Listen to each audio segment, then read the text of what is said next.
Students, today onwards we discuss about various non-destructive testing methods.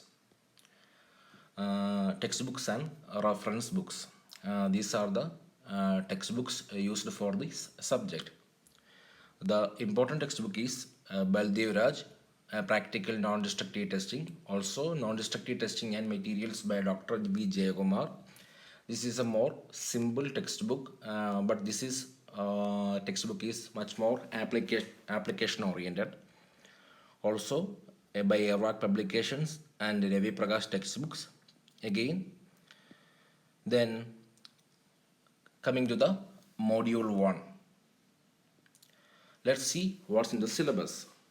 First of all, introduction to NDT, comparison between destructive and non-destructive methods, importance, scope, difficulties, and future progresses in NDT. The main part, the half of the syllabus, half of the module is visual inspection. Visual inspection methods and tools used for the visual inspection purposes. Okay, let's see what NDT stands for. NDT means non-destructive testing. Without destructing or without destroying a material, we test whether the material is under our limit or not, whether the material is acceptable or not. So let's see the points. Non-destructive testing means testing of materials without destroying them. Okay, a non-destructive test is an examination of an object which will not produce any kind of damage or destruction to the sample. Okay, that's the importance of NDT. NDT methods use without destroying the material. We know in the material testing lab we use ISO test, CHARP test, and using universal testing machine we destroy the material and test. But NDT not like that. NDT without destroying it test the material whether the material is okay or not. Let's see the definition. INDT is the process of inspecting, testing, or evaluating materials, components, or assemblies for discontinuities or differences in characteristics without destroying the serviceability of the part or a system. Using NDT, we check whether the part is okay or not, whether the part is under the specified limit or under the specified condition, whether the diameter is correct, whether there is any surface crack or corrosion, or any discontinuities, whether the part is broken or not. Let's see the next point. NDT is an examination that is performed on an object of any type, size, shape, or material. NDT can be used for plastic materials, cast iron materials, used for any complex shape materials or any size materials. Okay, that is the importance of NDT. Let's see the objectives of NDT method. To ensure product integrity and in turn reliability. Using NDT, we can detect internal or surface flaws. Whether the flaw is on the surface or whether the crack is on the surface or inside the surface. To measure the dimensions of materials, we can check the material specifications or the material dimensions are correct, are in the specified manner or not. Okay, also to determine the material structure, to evaluate the physical and mechanical properties of materials. Okay, also with the help of NDT, we can check the material, whether the material is okay or not. So we can avoid failures, prevent accidents, and save human life. Also, to make a profit for the user, because we can check using NDT whether the material is okay or not. So in this way, we help the production process, manufacturing process, and make the profit for the user. Also, at the end result, better quality management can be obtained with the help of NDT that leads to the customer satisfaction and maintain the manufacturer's reputation.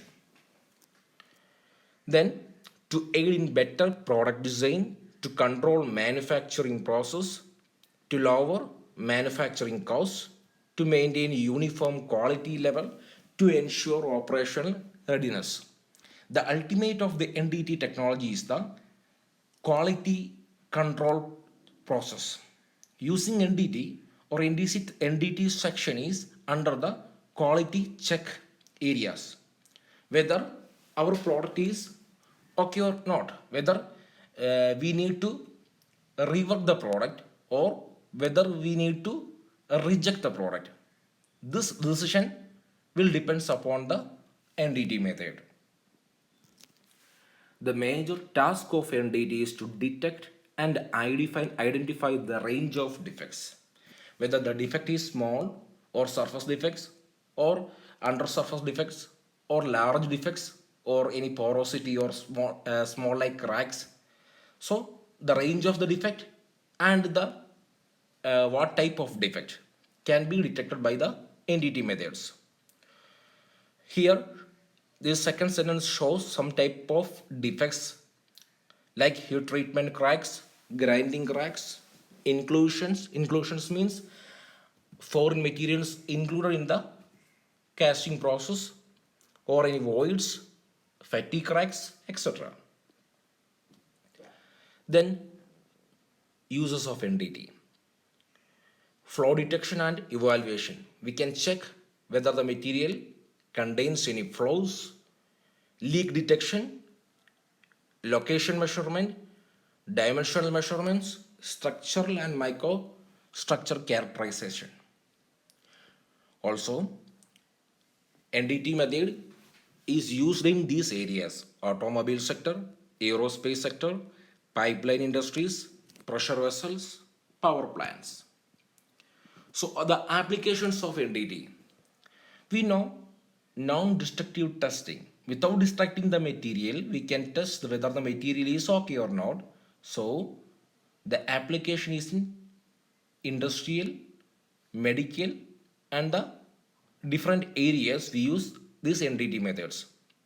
So to ensure product integrity and reliability, to control manufacturing process, because if we can check whether the material is okay or not, then we can improve the quality of the product, because we know our product is okay, better, best or not with the help of NDT. So it will help to control our manufacturing process, control our quality improvements. Then to lower production cost, to maintain a uniformity in quality level. Also, NDT can be performed its role during manufacture, after manufacture, or in the service sector. Okay, we service vehicles. In that time also, whether the part is okay or not, using NDT. Even the visual inspection process, visual inspection testing process is also under the NDT category. So we also inspect many things, whether it is okay, whether it is acceptable or not, with the help of eyes. So this visual inspection is also under the category of NDT. Then these are the applications of NDT: used in power plant inspection, used in wire rope inspection, storage tank inspection, aircraft, jet engine, rail line, bridge, pipeline. Okay, this shows the applications of NDT and which type of NDT method is suitable for this application.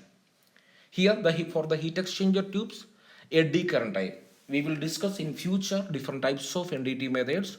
So here the NDT method like eddy current method is the suitable one for heat exchanger tubes, and magnetic particle testing is the suitable one for cable wires, and so on. Ultrasound for storage tank, and eddy current for thin outer body of aircraft, etc. So this is the applications of NDT and the suitable NDT methods. Okay,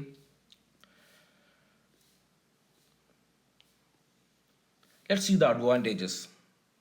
The main advantage is the manufacturing company or the production company got benefit because we can use the NDT technologies to check the product is under customer preferences. So let's reduce the defects.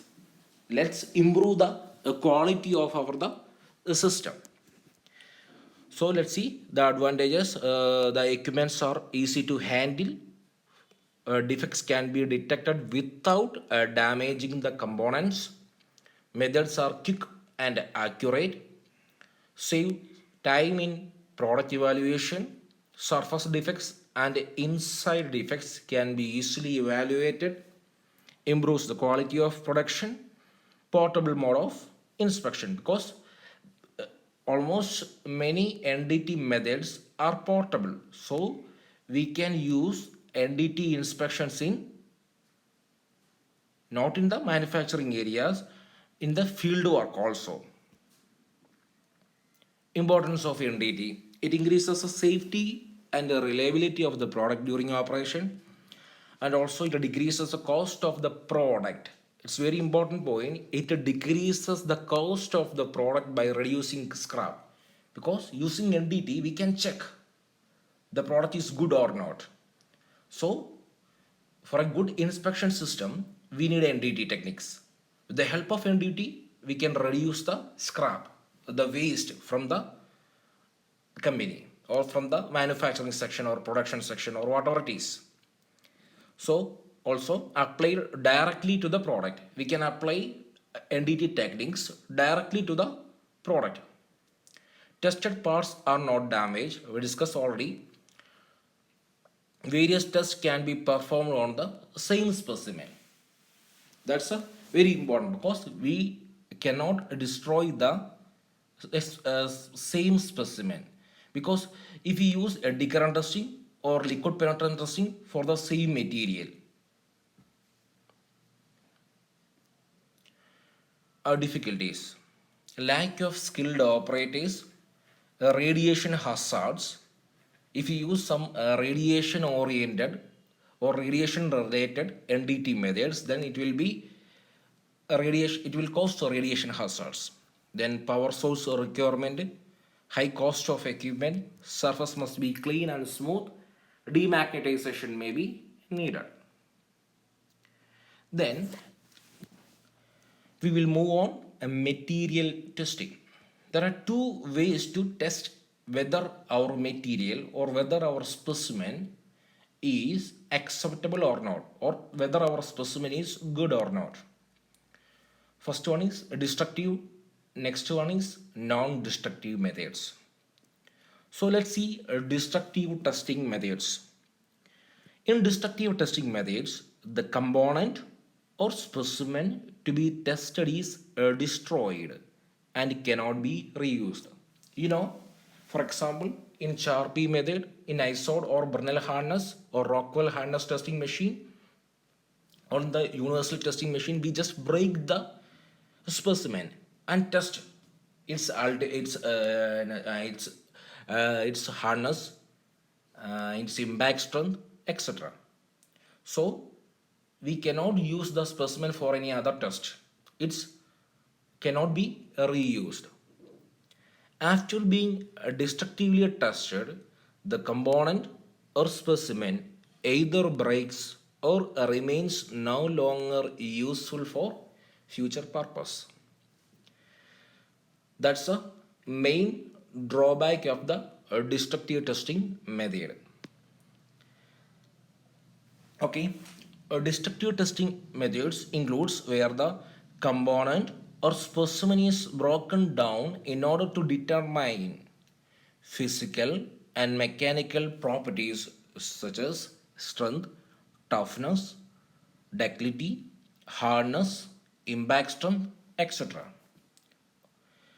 Okay, next point, it's an important thing. It's the main drawback of the destructive testing method. Destructive testing is generally more suitable and economical for mass produced object, as the cost of destroying a small number of pieces is negligible. Because the cost of the specimen is very high, then we cannot use, it is not affordable by using destructive testing methods. Okay. Then the different types of different types of destructive testing methods are tensile test, compression test, shear test, hardness test, impact test, fatigue test, creep test, etc. Then we will discuss non-destructive testing methods. The sentence says the component or specimen to be tested is not destroyed and can be reused after the test. After the test, we can reuse the specimen. We can reuse the specimen in an automobile, or we can reuse the specimen in a machinery after the testing. That's the importance of non-destructive testing methods. As its name implies, non-destructive testing means testing of components or specimens without destroying them. Then the comparison between NDT and DT. In DT, specimen is broken to determine the physical and mechanical properties. But in NDT, to locate the defect without destroying the material. Also in DT, mainly used to detect the properties of the materials. In NDT, to find out the defect. In DT, we mainly used for detecting the hardness, impact strength, etc. In NDT, technology is mainly used to check whether the specimen contains any cracks, porosity, inclusions, or any breakages, or any irregularities, or any dimensional irregularities, etc. Also, in DT, measurements are direct and reliable. In NDT, measurements are indirect and reliability is to be verified. In DT, load is applied on the material. We know in material testing lab, we apply load in checking the mechanical or physical properties. Here in NDT, load is not applied on the material. Also, there are so many comparisons between DT and NDT. Special equipments are required for DT. Special devices and instruments are needed in NDT. And so on. Testing is not made on the object directly. Testing is made 100% on the actual component, etc.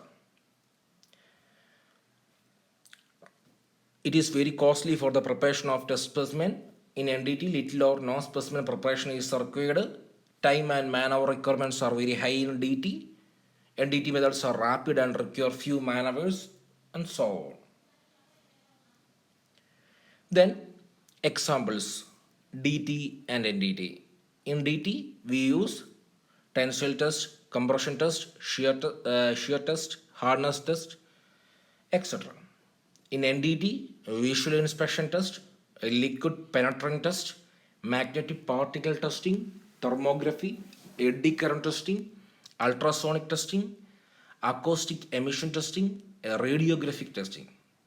In radiographic testing, we use radiation particles for the testing purpose, etc. First one, this is the second half of our first module, visual inspection. We visually inspect whether the part is good or not, whether there is any cracks or any porosities in the surface of the material visually. Visual inspection is the simplest, fastest and most widely used non-destructive testing methods. For example, we check whether a material surface is good, highly finished or not, whether there is large cracks, large voids in the surface of the material. But the main limitation of the visual inspection is we cannot check the inside discontinuities. If the material thickness is very large or high, then we cannot check there is any internal discontinuities in the material using visual inspection. Okay, let's see the second point. Visual inspection is carried out with the naked eye, unaided. So, using naked eye visual inspection, we call it as unaided visual inspection. Then, using some optical methods, if you use a microscope or telescope for the inspection purpose, then the visual inspection is called as aided visual inspection. Definition of the visual inspection: the examination of a material, component, or product for conditions of non-conformance using light and the eyes alone or in conjunction with various aids. With the help of eyes, we check the product is under our limits or the product is okay, product is perfect for the next step. Visual inspection includes shaking, listening, feeling, and sometimes even smelling the component being inspected. For example, if you check with the help of smell, a food is good or not. That's a type of inspection. Also, using with the help of color change in the food, we check it's okay or not. The visual inspection is commonly used to detect surface characteristics such as surface finish, scratches, crack, or color. It is the main drawback of the visual inspection. We can check only the surface characteristics. What see? With the help of what we see, we just interpret what we see. Okay. With the help of the visual, we interpret whether the surface is good or bad. Also, to check stain in transparent materials to inspect corrosion. Then the principle of visual inspection technique is the test specimen is illuminated and the test surface is observed and examined. Here in visual inspection we need proper lighting arrangement because without a light or without correct illumination we can't see what on the surface of the material or the specimen. So proper lighting arrangement is necessary for the visual inspection purpose.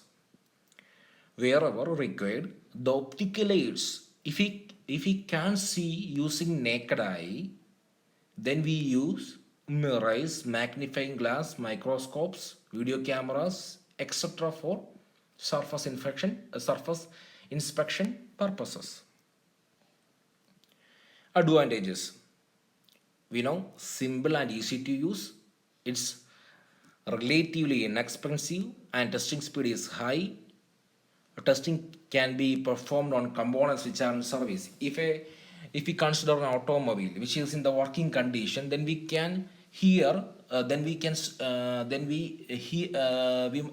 just observe the sounds from the engine or any parts. Then we can say whether our vehicle is in good mood or not. Also, testing speed is high. Testing can be performed on components which are in service. Okay. Then permanent records are available when latest equipment is used. Almost all materials can be inspected. There is no regulations. We can check. We can use visual inspection in plastic, soil, food, stainless steel, etc., etc. There is no regulation in the material. Limitations: the test results depend on skill and knowledge of the tester. Okay, the main important point is the test result depends on the skill and knowledge because the observer is trained to check that surface is okay, the material is okay or not, because without training he can identify the seriousness of the a particular crack or particular porosity or particular surface finish. Okay. Next, limited to detection of only surface discontinuities. The main drawback is only possible detection is on the surface. We can detect only the surface flaws, discontinuities only. Results depend on the eye resolution of the inspector. Yeah, if we have a good eye resolution, then only we can detect better cracks or better flaws on the surface of the material. It may cause eye fatigue to the inspector. Continuous inspection will leads to eye fatigue to the observer or inspector. Using unaided inspection, only large discontinuities are identified. Yeah, using naked eye we can observe visible discontinuities. Very small or very minute discontinuities it will never observe. Applications.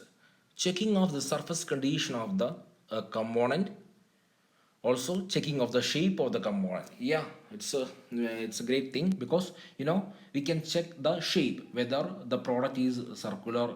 We want the circular product but the product shape is somewhat different, then we can identify it's okay, its shape is correct, its dimensions are almost similar. And also with the help of visual inspection, there is an if there is a misalignment of parts because the alignment is somewhat not okay. Also if there is any leaking from the parts, also there is internal side defects. And using visual inspections we can check what our eye can see. Also inspection of cleaning in machines, checking for corrosion, erosion or deformities of machine components, ruptures, crack, wear of parts, etc. etc. Also we check the quality of the weld. Okay, that's very important. Identify the defect in weld, also the quality of the weld, whether the weld is good or not. Types of visual aid testing. Next class we will discuss the types of visual aid testing. Thank you.